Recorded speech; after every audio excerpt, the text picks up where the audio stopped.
안녕하세요. 남편과 이혼을 결심한 30대 여성이에요. 오늘 정신 나간 신우에 관해서 이야기를 좀 해보려고요. 시댁 식구들이 어떻건 간에 남편하고만 잘 살면 되는 줄 알았더니 그것도 답이 아니라는 걸 뼈저리게 배웠습니다.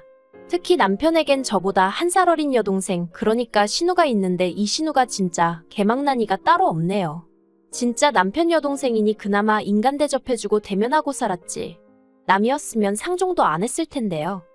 일단 남편하고는 원래부터 알고 지내다가 결혼하기 몇 년 전 관계가 급속도로 진전이 되었어요. 제가 당시 이직 후 새 직장에 적응하면서 여러 가지로 마음고생을 하던 시기였는데 그때 남편이 저에게 이런저런 도움을 많이 주었거든요. 그리고 돌이켜 생각해보니 그때부터 남편이 아는 오빠가 아닌 남자로 보였던 것 같아요. 게다가 남편도 저에게 호감이 있었는지 말로는 격려 차원이라고 했지만 이런저런 이유로 매번 저를 불러냈고 그렇게 자연스럽게 연인 사이가 되었습니다.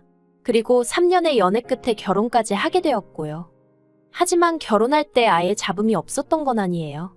알고 보니 시부모님께는 남편조차 모르고 있던 빚이 있었고 그렇다 보니 재정적인 면에선 어떠한 도움도 기대할 수 없는 상황이었죠. 반면에 친정에서는 제가 맞이이기도 하고 개운이다 보니 해주시겠다는 것도 많았고 그만큼 남편 쪽에 바라시는 것도 많으셨거든요. 그래서 처음 친정의 시댁 상황을 털어놓았을 땐 솔직히 친정 부모님이 많이 답답해하셨어요. 이 결혼 꼭 해야겠냐 하시며 결혼이란 게 사랑만으로 되는 게 아니라며 저더러 다른 사람들이 다 야가 빠져서 이런저런 계산을 하고 결혼을 하는 게 아니라는 말씀도 해주셨고요. 하지만 그때 전 눈에 콩깍지가 씌어도 단단히 씌어 있었고 원래 사람이 하지 말라면 더 하고 싶어지잖아요. 정말이지 도저히 남편과 헤어질 자신이 없었습니다. 그리고 남편이란 사람 하나만 두고 말하자면 적어도 그때 당시엔 저에겐 좋은 사람이었거든요. 그래서 제가 정말 열심히 친정부모님을 설득했어요. 돈은 살면서 착실히 모아가면 되지 않겠냐고, 능력도 있고 인성도 좋은 사람이라고. 그리고 남편도 남편대로 저희 친정부모님께 앞으로 자기의 인생계획서를 써서 드리기도 하고 친정아버지랑 따로 남자 대 남자로 면담도 하고 나름대로 노력을 하더라고요. 그리고 이런 저희들에게 결국 자식이기는 부모 없다는 말처럼 친정부모님이 두 손 두 발 다 들어주셨죠. 친정에서 결혼식 비용도 다 대주셨고 집 구하는데 1억이란 목돈도 해주셨어요. 거기에 제가 모아둔 돈도 따로 있었고요. 반면에 남편이 해온 건 자기가 모아둔 4천만 원과 할부가 남아있던 6년 된 자동차 한 대가 전부였죠. 그래서 남편과 상의 끝에 허례허식은 생략하자 했어요. 제가 비록 사랑에 눈이 멀었다곤 해도 해주는 거 없는 시댁의 친정부모님 주머니 털어 이것저것 채워 넣을 만큼 속이 없진 않았거든요.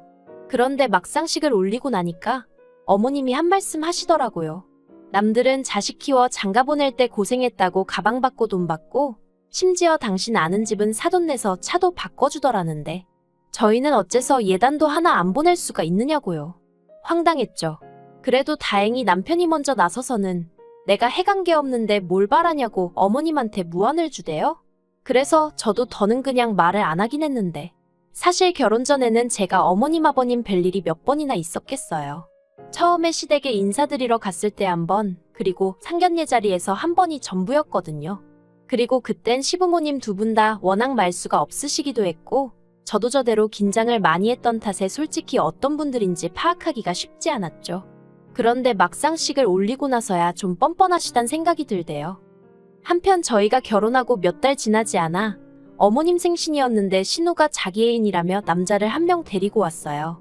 그리고 제가 보니 남자가 인물은 없어도 사람이 서글서글한 게 성격도 좋아 보이고 무엇보다 신우한테 무척이나 잘하더라고요.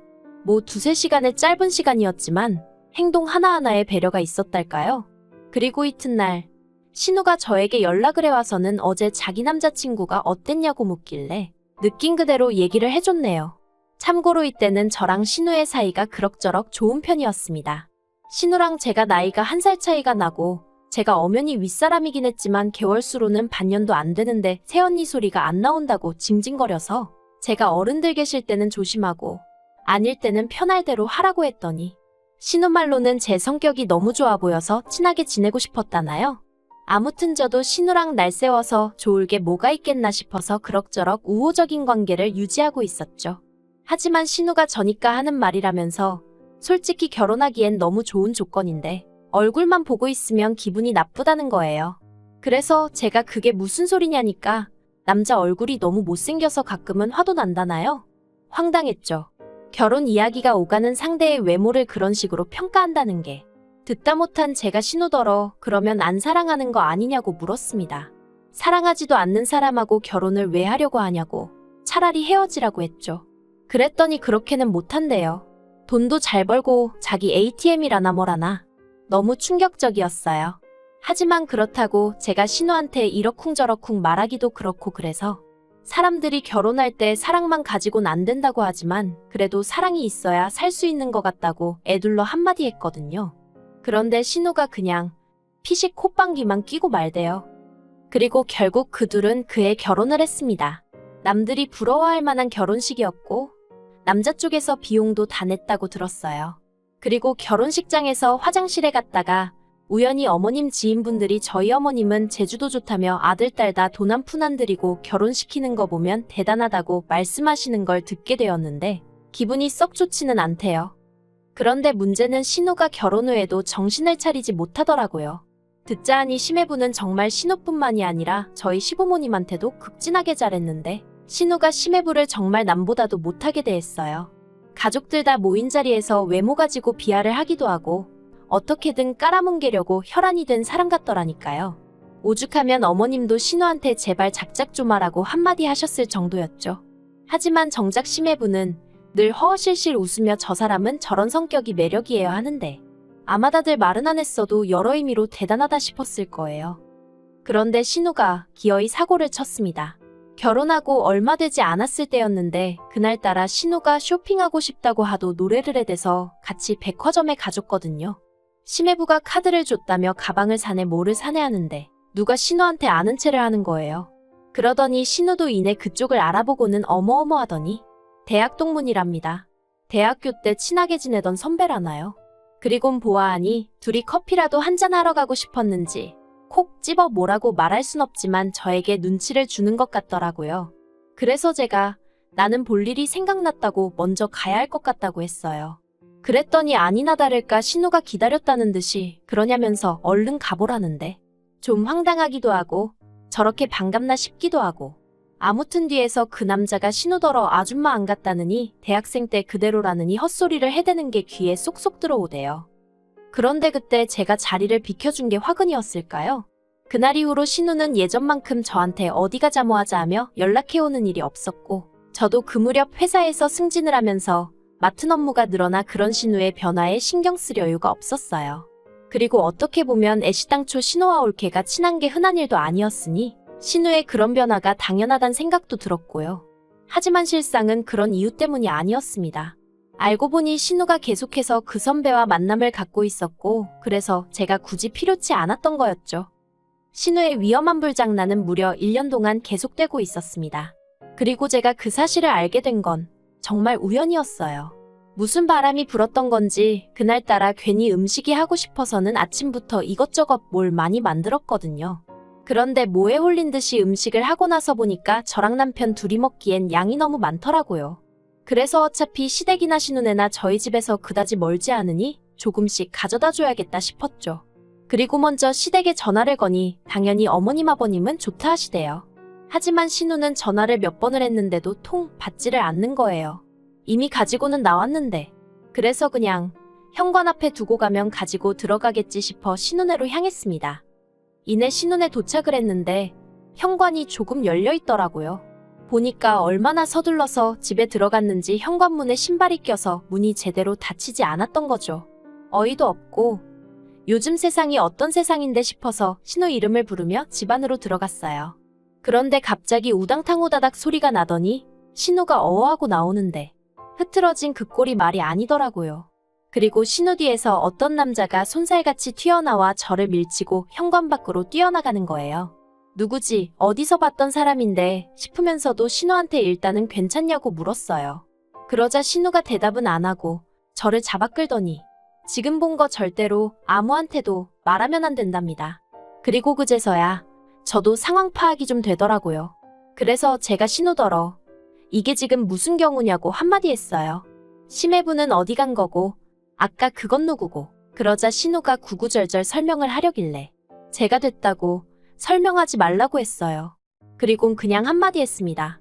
사정이 어떻건 간에 어떻게 외간 남자를 집에 들이냐고 그런 일은 하지 말라고요.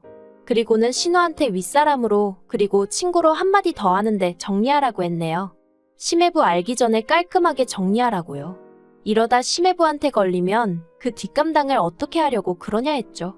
그랬더니 신우는 그렇게 하겠다면서 몇 번이나 저한테 비밀은 지켜달라대요. 그래서 알겠다고 했어요. 솔직히 저도 남의 가정사에 감나라 배나라 하고 싶지 않았고 좋은 일도 아닌데 얽히기도 싫었으니까요. 하지만 꼬리가 길면 밟힌다는 옛말처럼 결국엔 일이 터졌습니다. 하긴 아무리 심해부가 사람이 좋아도 신우가 매번 핸드폰만 들여다보고 돈도 어지간히 쓰고 다녔던 모양이니 눈치를 챘겠죠. 그리고 심해부도 속이 없는 게 아니더라고요. 아버님 생신날 저희 부부, 신혼의 부부 다 같이 꽤 이름난 호텔에서 식사를 하게 되었는데 심해부가 아버님께 선물이랍시고 제법 두툼한 봉투 하나를 건네더라고요. 그래서 저는 속으로 선물로 돈 100만 원 정도 드리는 건가 싶었는데 그 안에는 온통 신우와 어떤 남자가 찍힌 사진 그리고 신우가 써댄 카드 명세서. 아버님이 처음엔 이게 뭐냐고 들여다보시다가 나중엔 부들부들 떠시더라고요. 그리고 그 옆에서 신우는 심해부더러 이게 뭐하는 짓이냐고 미쳤냐고 소리를 지르고 그런데 심해부가 정말 눈도 깜빡 안 하더니 이혼하자 하대요. 너랑 그놈 다 고소할 거니까 합의금 잘 마련해두라면서 말이죠. 말 그대로 집안이 쑥대밭이 되었습니다. 어머님은 머리를 싸매고 드러누우셨고 아버님은 꼴도 보기 싫다며 네 알아서 하라고 아주 신우를 내치다시피 하셨어요. 그러자 신우가 정신이 나가버린 건지 헛소리를 하대요. 자기가 이렇게 된 건 제 탓이기도 하다고요. 그래서 제가 그게 왜 내 탓이냐니까 그날 처음 그 남자랑 마주쳤을 때 제가 일부러 자리를 만들어주지 않았냐입니다. 제가 자리를 비워서 자기가 그 남자한테 싫다 소리도 못하고 억지로 커피도 마시고 연락처도 줄 수밖에 없었다나요. 무슨 말도 안 되는 그런 억지가 어딨냐고 제가 소리를 질렀어요. 하지만 신우는 나오지도 않는 눈물을 쥐어짜내고 있지. 어머님은 어머님대로 저더러 윗사람이 돼서는 아주 바람나라고 고사를 지냈다며 화를 내시지. 어이없이 졸지에 제가 욕을 먹었다니까요. 그런데 그때 신우가 덧붙이기를 게다가 제가 신우가 실수하고 있는 걸 알면서도 적극적으로 말리지 않았답니다. 정말 제가 신우를 걱정하는 마음이 있었다면 때려서라도 말렸어야 하는 거 아니냐면서 한마디로 일이 이 지경이 된 건 자기가 이혼을 당하게 생긴 건 저 때문이라는 개소리를 해대더라니까요. 그런데 더 황당한 건 남편이 저더러 정말이냐고 묻는 거예요. 정말 자기 여동생이 바람피는 걸 알면서도 모른 척 했냐고요. 그래서 모른 척한 게 아니고 나는 신우를 말렸다 다만 당신이나 시부모님께 내가 말하지 않았을 뿐이다. 왜 말을 안 했냐길래 아무리 가족이라고 해도 신우의 흠이고 신우의 가정사인데 내가 막말로 뭐라고 나서냐? 신우도 성인인데 알아서 정리를 해야 하는 거 아니냐고. 난 그래도 알아들을 만큼 얘기했고 까놓고 할 만큼 했다 했어요. 하지만 남편은 며칠 동안 저를 본체만체 하더니 결국 한다는 말이 신우 말도 틀린 게 없다면서 앞으로 심해부가 고소하고 정말 위자료라도 물어주게 되면 우리가 절반은 내줘야겠다대요. 어이가 없어서 제가 남편더러 그따위 계산법이 어딨냐고 소리를 질렀습니다. 그리고 보아하니 네 동생이라고 뭐라도 해주고 싶어서 그러나 본데 그럼 차라리 우리가 먼저 이혼하자 했어요. 재산 나눠서 이혼하고 그 돈으로 네 동생 똥이나 닦아주면 되겠다고요.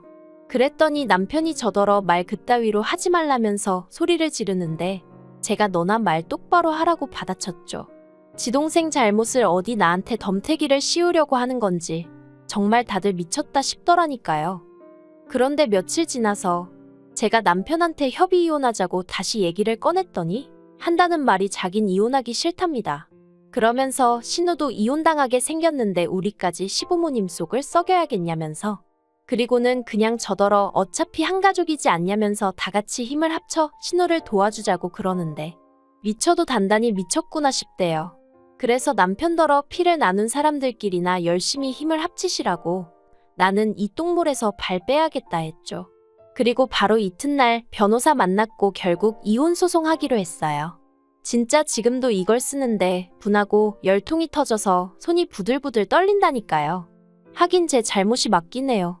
왜 진작 이런 집구석을 가족이랍시고 어떻게든 바로잡아 보려고 혼자 고민하고 애쓰고 그랬는지. 정말이지, 양심이라곤 썩어빠진 당신들 엿보니까 더 이상 저한테 아무것도 바라지 않았으면 좋겠어요. 아, 그리고 심해부한테는 미안하다기보단 유감이라고 따로 연락은 했고, 혹시 제가 도울 일이 있으면 돕겠다고 했네요. 진짜 별거지 같은, 그저 하루빨리 자유의 몸이 되고 싶을 뿐이에요.